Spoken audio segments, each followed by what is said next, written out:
某个时间点，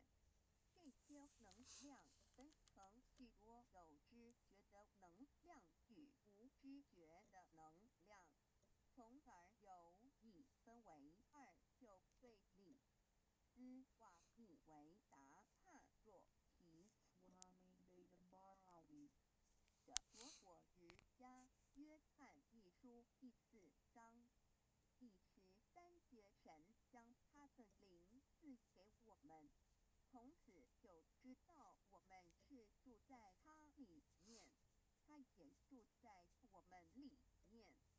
约翰一书3:24，遵守神命令的，就住在神里面，神也住在他里面。我们所以知道神住在我们里面，是因他所赐给我们的圣灵。神的灵住在我们里面何处？约翰一书与约翰福音在文体上颇相似，